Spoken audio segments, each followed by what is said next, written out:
إن هذا القرآن يهدي للتي هي أقوم ويبشر المؤمنين الذين يعملون الصالحات أن لهم أجرا كبيرا. Bismillahirrahmanirrahim. Assalamu alaikum qadrli ko'rarmanlar. Bugungi darsimizda mas'uliyat haqida to'xtalamiz. A'udhu billahi minashshaytonirrajim. Inna aradna al-amanata 'ala as-samawati wal-ardi wal-jibal fa'abayna an yahmilnaha wa ashfaqna minha wa hamalahu al-insan innahu kana zaluman jahula.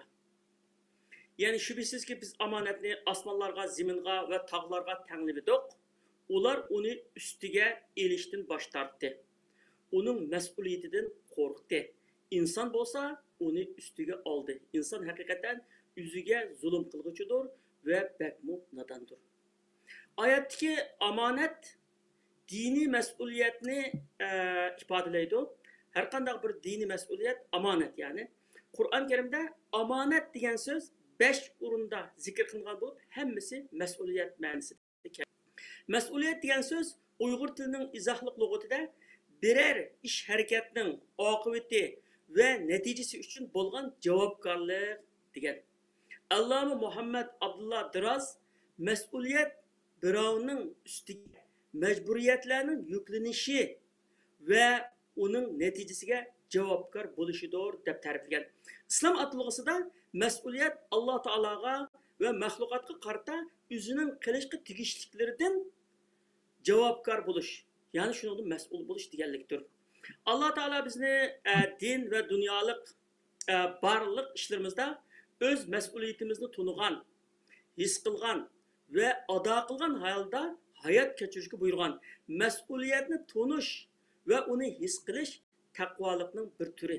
Ya'ni mas'uliyat tuyg'usida yashash u taqvolikning bir turi. Alloh taolo dunyoda hech qanday bir mavjudotni bekorga yaratgan emas.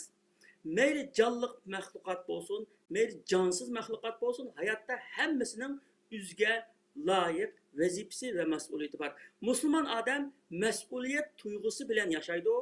Özünün din və dünyalıq vəzifəsini yaxşı orundab məsuliyyətini ada qıldı.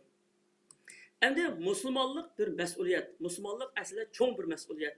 Əfsus ki, nurgun kişilər özünün Müslüman ailəsində tuğulub qalğanlığı üçünlə özünü İslam'a mensup kılıp yaşaydı. Ama İslam'ın nime ekanligini ve özüden nimeni talep kıldıqanligini köpleri bilmeydi. Aslında Müslümanlık degen birer atak, yoki birer nam şöhret, yoki birer adet emas, belki o mesuliyet ve hayat mizanı. Bu urundaki mesuliyet dini mecburiyetini öz üstüge eliş mesuliyeti, Allah Taala'nın hakimiyetini, Muhammed Aleyhisselam'ın yol başçılığını, Kur'an-ı Kerim'nin hayat desturu ikenlikini kabul kılış mesuliyeti, üzü mensup olan bu dinni qoğdaş ve onun hürmetini saklaş mesuliyeti katarlık bir yürüyüş mesuliyetlerini kabul kılganlığı ve onu öz üstüge alganlığını ifade. Hayat mizanı degenimiz Allah Teala buyurgan ve razı bulduğun terzde hayat keçirişinin kaide prensipleri dünya ve ahirette bəxt yolunu ko'rsatadigan yol xaritasi deganlik. Aile bir mas'uliyat. Aile her qanday bir jamiyatning ultimi ve insanlarni yetishtiradigan eng ahamiyatli muhim bir muassasa. Aile qurgandan keyin bu ailening mas'uliyati aile qurg'uvchilarning ustiga yuklanadi. Aile mas'ullari farzandlarning tarbiyasidan va ularning kelajakda qandoq odam bo'lib yetib chiqishidan mas'ul bo'ldi.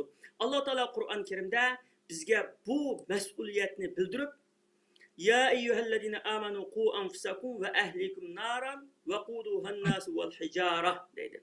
Ey iman etganlar, o'zinglarni va ahli avlodinglarni yiqilg'isi inson va tosh bo'ladigan do'zaxdan saqlanglar. İbadet yani ibadet mi bir mas'uliyat. Allah Teala buyurgan amel ibadetlerini joyida o'rindash cho'ng bir mas'uliyat. Qur'on Karimda hayotlikning g'oyasini, ya'ni hayotlikning g'oyasini bayon qilib, mundaq degan: Ellezî halakal mevte vel hayâte liyebluvakum eyyukum ahsanu amela. Allah sizlerden kaysınlarının emeli en yaxşı işkenlikini sınaş için ölümni ve hayatlıkını yaratkan zattır diyen. Her kandak Müslümanın ibadetlerini İslam ko'rsatma bo'yicha alış mas'uliyeti var. O kıyamet günü Allah Teala'nın aldı bu ibadetlerini kandak ada kılganlıkıdan maksat g'oyalarni qandoq amalga oshirganligini so'raldi. Ibodatdan maqsad ibodatni ko'p qilish emas, uni sifatlik va talabga loyiq qilish. Ibodatning qabul bo'lishi uchun ixlos va islom ko'rsatmasi bo'yicha ish qilish shart qilinsa, ibodatni qilish uchun ibodat tulib toshgan sevgi, muhabbat va kamtarlik bilan qilinadi. Ya'ni muhabbatsiz ibodat bo'lmaydi va kamtarliksiz ibodat bo'lmaydi. Endi ahlak bir mas'uliyet. Her bir Müslümanın İslam ahlakı bilen ahlaklanıp din ve dünyalık barlık iş hareketlerini ve göp sözlerini güzel ahlak dairesinde elip veriş mas'uliyeti var. Her bir Müslüman aile azalarına, oruq tuqqanlarına, qo'shnilarga, xizmatdoshlarga, jamoatiga, jamiyatiga ve milletiga qandoq muomala qilganligidan so'raldi.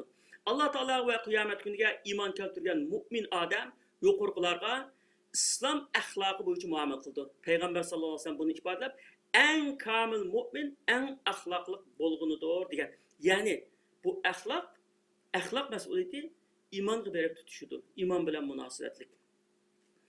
İşinin mesuliyeti din ve dünyalık her kandak iş mesuliyet talep kıldı. Her bir insan yüzüge tapşırılgan işe mesul. Onun cevapkar oldu. Peygamber sallallahu aleyhi ve sellem bunu ifadeleip kullukum ra'in ve kullukum mes'ulun an ra'iyetihi diyen. Sizlerinin hemmenler mesuliyet igisizler. Her kim öz mesuliyetinden soruludu dep gösterken. Er ayalığa ve perzentlerge semimi ve kuyumçan buluştun. Ayal erge sadık perzentlerge mihriban buluştun. Muallim okugucularga ketir qınıp ügütüştün. Soğudiger xiridarlarga semimi ve rastçıl buluştun. Dihqan yerge ixlas qılıp işleştin. Hünerven öz kesbiga sadık buluştun. Kadir hizmetini köngül bölüp işleştin. İşçi vazifesini toluq vayiga yetkizip ada qilishdan soruludu. İş başqurguchilarning mas'uliyati. İş başqurguchilar özünün başqurishi ostidagilarga ve ularning ishlariga mas'ul. Ular qo'l ostidagilarga qilgan muomalasi ve xizmatlaridan Alloh taolaning oldida so'raldi. Payg'ambar sallallohu alayhi vasallamga Alloh taolo xitob qilib "Vaqfiz janahaka liman ittaba'aka minal mu'minin." Yani sana ergeçken müminlerge mulayim bo'lgin deb buyurgan. Bu barlık Müslüman iş başqurguchilarga buyurilgan bir emir yani. Peygamberimiz bizim ülgümüz, Peygamberimiz müminlerge nayette kemter ve mihriban, kuyumchan bo'lgan. Her qandaq bir Müslüman iş başqurguchi özünün tüvendikilerge aşında kemter buluşqa buyurilgan. Endi fuqarolarning mas'uliyati, her qandaq fuqaroning öz vatanini suyish, onu qo'g'dash mas'uliyati bor. Vijdonli inson vatanini suyishni insonlik burchim deb biladi. Chunki inson xarakteri yaxshilikqa yaxshilik qaytarishni, yaxshilik qilganni suyishni tabiiy zarurat deb tunuydi. Dunyoda inson uchun uningga illiq bag'rini ichib, uni turli ne'matlar bilan kutib olgan, uni barcha yaxshiliklaridan bahramand qilgan ko'ngli ko'ksi keng, issiq, oshu ona vatanidan suyumlik bir joy yo'q. Yaxshilikni yaxshilik bilan qaytarish uchun bu uningdan ortiq, uningdan a'lo bir joy yo'q. Vafodor inson cho'qim o'z vatanini suydi. Chunki har kimning o'z vatani xuddi onasining qo'ynidek issiq va yumshoq ekanligini hamma yaxshi biladi. Alloh taolo hammamizni dinimizning, Alloh taolo bizga ato qilgan ne'matlarning ve öz vatanimizning qadrini biladigan hoşyar, aqlli mu'minlardan qilsin. Amin. Hürmetli ko'rurman qarindoshlar, bugungi darsimiz bu yerda oxirlashdi. Keldigan hafta birga bo'lish, yani umid bilan hammalarni Allohga topshirdim. Aman bo'linglar. Vassalomu alaykum va rahmatullohi va barakatuh.